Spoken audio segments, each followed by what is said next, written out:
plantado com sotaque. Sozinho, outra vez, meu bando devagar, devagarinho, ó só, não tira.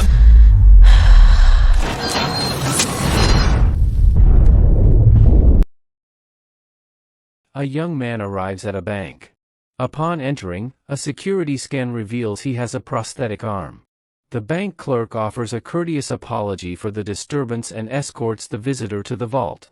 There, 3 metal containers registered under the name Attila are retrieved. With surprising ease, the young man hauls the weighty boxes onto the table using one arm, then detaches his artificial limb. From inside the containers, he assembles a high-tech bionic arm, swiftly attaching it to his shoulder. By the time the clerk realizes something is amiss, it's too late. Attila throws him aside and begins forcing open the deposit boxes one at a time. Eventually, he locates a pouch brimming with gemstones. But before he can escape, the bank security team storms in. In the chaos, Attila scatters the gems, sustaining serious injuries in the process. Nevertheless, he stumbles into the corridor, only to be met by armed police responding to the alarm. Desperate, he grabs a bank staff member as a hostage and barricades himself inside her office. When authorities break through, they find only a hole in the floor. Attila has vanished. Barely holding on, Attila reaches the street, where his brother Ire awaits. Collapsing into Ire's arms, he passes over the stolen stones. Ire races to fetch their motorbike, but Attila insists he go without him. Realizing he's becoming a burden, Attila raises his metal arm and, in one swift motion, breaks his own neck. Ire flees the scene. The narrative then shifts to the memories of Maria Santos, daughter of a celebrated athlete, who was trained in long jump from a young age to follow in her mother's footsteps. However, it was her sister, Gabby, who ultimately embraced the sport, her interest sparked after receiving a bionic leg following an amputation. By the 2030s, society had entered the era of the bionic revolution. Advanced prosthetics emerged that significantly enhanced the physical capabilities of individuals with disabilities, often surpassing those of able-bodied competitors. Gabby thrived, becoming a gold medalist, while Maria found herself overshadowed. Back in the present, the police soon learned that Attila was once a promising professional boxer, tipped for greatness. When bionics became mainstream, he orchestrated a fake accident in hopes of receiving a prosthetic upgrade. But the deceit was discovered, and his access to bionics was revoked, casting doubt on the legitimacy of the gems he had acquired. A detective orders a photograph of a tattoo on Attila's arm, suspecting it might hold a clue. Ire's associates express sympathy for his loss.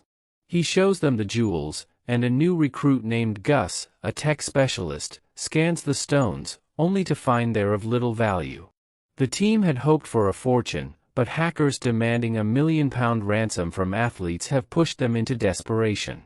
Ire suggests planning another robbery, this time with a new bionic built from scratch, now that they understand the technology. The group pays a visit to the stadium where Maria trains. As it turns out, Gus is her brother.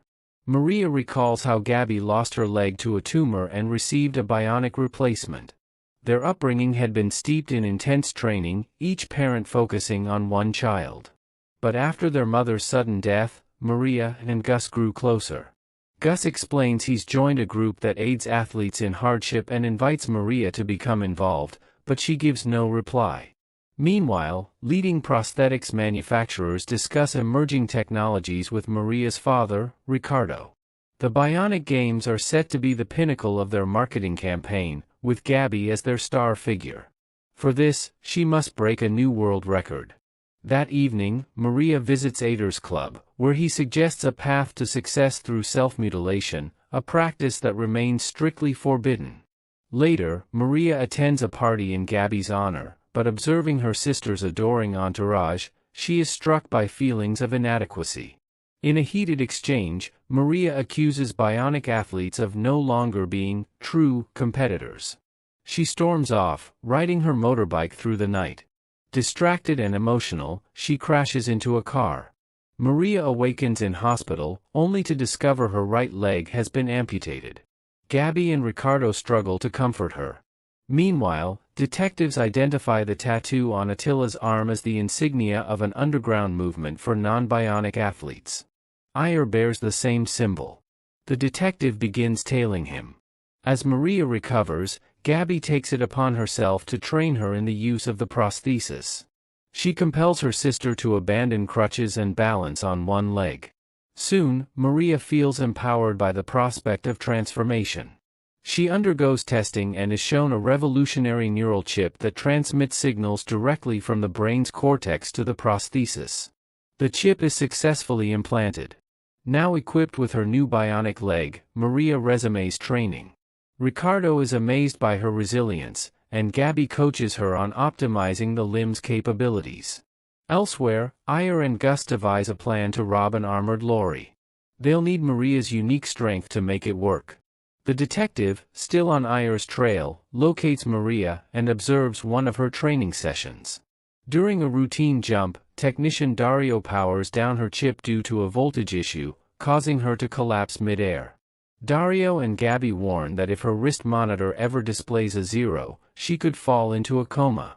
Later, Maria confronts Ader and tries to dissuade him from pursuing the heist. He insists his actions are on behalf of those whose lives were destroyed by the rise of bionics.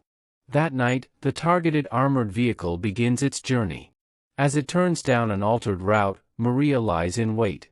Using her bionic strength, she topples the lorry, leaps onto the roof, and drops a stun grenade inside. But when the guards emerge, Ayer ambushes and kills them, shocking Maria. Later, Gus mocks her naivety, and Ader admits the plan was orchestrated by her brother. He explains that a shipment of revolutionary chips is soon to arrive in the city. By paying the hackers, they will learn its time and location.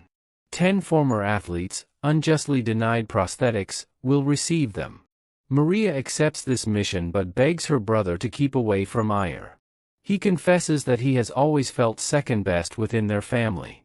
Meanwhile, the surviving guard gives a vital statement, confirming their attacker was a bionic. The detective begins to grow suspicious of Maria after spotting her in the company of Ader. While reviewing the accident in which Maria lost her leg, he notices a troubling detail: the emergency call was placed before the incident occurred. The following morning, Ricardo informs his daughters that they will both be competing in the upcoming Bionic Games. Although thrilled, it's immediately clear they will now be direct rivals. As the sisters throw themselves into rigorous training, the inspector watches closely. He witnesses a heated argument between the two and later attempts to question Maria about her accident. She, however, brushes him off and walks away. Meanwhile, Ricardo and Gabby examine the footage from Maria's accident and listen to the mysterious emergency call. Ricardo refuses to believe Maria could be involved in anything questionable, but Gabby is unsettled. While her father intensifies Maria's training, Gabby replays the recording over and over, her doubts growing. At last, the day of the Bionic Games arrives. Gabby steps onto the runway, needing to break her own world record. She takes off, and soars 15 meters, securing her title yet again. Maria is up next. She sprints, launches, and lands at 17 meters, breaking Gabby's record. Suddenly, their third competitor withdraws from the competition. The final round is now between the two sisters. Gabby makes her next attempt, stretching her limit to 18 meters to reclaim her lead. The stadium explodes with excitement. Yet Maria is not done. She takes her mark, charges forward, and stuns the crowd with a sensational 18.25-meter jump. At that moment, Ader receives the coordinates and time for the arrival of a case containing valuable chips. It's time for the final jump. But just then, Dario spots that Gabby's chip charge is critically low. He tries to stop her, warning Ricardo and Maria. Gabby, stubborn and defiant, ignores her father and refuses to speak to her sister. She runs anyway, and collapses into the sand, unconscious. A gasp rises from the audience. Maria is crowned the new Bionic Games champion, while Gabby is rushed to a medical center. The doctors assure that she will survive, but the connection between her brain and the implant is irrevocably damaged. Maria, devastated, blames their father for pushing Gabby too hard. Gus reminds her of their mission. When Gabby regains consciousness, she utters a chilling revelation. She remembers the accident wasn't random. She heard Maria's favorite song playing in the background of the emergency call and pieced together the truth. Maria, shaken, confronts Ader and refuses to take part in his scheme any longer. He bitterly reminds her of her debt to him, but she walks away. That night, while Maria sleeps, Ader's men abduct Gabby from her hospital bed. Without her prosthetic leg attached, Maria is helpless to stop them. The next day, Maria is forced to meet with Ader.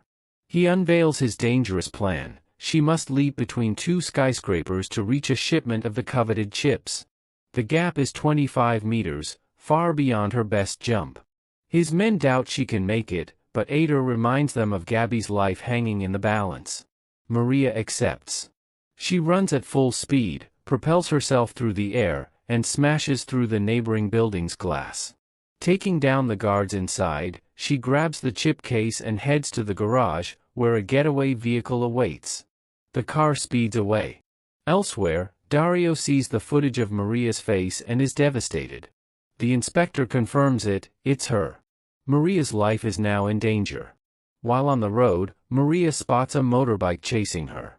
She pulls over. The rider skids to a halt and dismounts. Enraged, Maria slams her foot on the accelerator and rams into him. When she steps out to confirm the kill, she is horrified. It's Gus, bloody and dying. She screams in anguish. Ader appears over the comms, mocking her. He admits he was too afraid to face her himself, so he sent Gus instead. Maria lunges at him in fury, but she is subdued.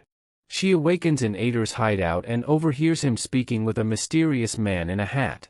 It becomes clear that Ader never intended to help disabled athletes. He plans to sell the chips to build a private army of bionic soldiers. When the case is opened, the criminals discover they have far more than 10 chips, a jackpot. Ader invites Maria to bask in their triumph. Instead, she kicks the case over and turns on them, unleashing her rage. She takes down the group one by one in a ferocious battle. Ader is the final opponent. He grabs Gabby in a last-ditch effort to stop her, but Maria kills him, ending their twisted alliance. Just as she thinks it's over, the sound of sirens fills the air. Police are closing in. Gabby urges her sister to escape. Maria bolts from the building but is pursued to the stadium stands. Refusing to surrender, she climbs onto a barbed wire fence. The detective pleads with her to stop, but she unstraps her prosthetic and falls. Gabby, watching nearby, hops to a parked car on one leg and rescues Maria. In that desperate moment, the sisters finally understand, true strength lies not in rivalry, but in standing together. 6 months later, they remain on the run. The detective publicly announces the case as closed, the chips have been recovered, and Ader's gang dismantled. In truth, the sisters live in hiding in a remote, modest town, running a sports academy for children with disabilities, encouraging them to chase dreams, no matter their limitations. They stay in contact with Dario, who provides advanced prosthetics for the students. One day, the sisters meet with Ader's former partner, the man in the hat. He still desires a bionic army. But Maria and Gabby show him something better. At their signal, Gus, now fully rebuilt and enhanced, steps out from a vehicle.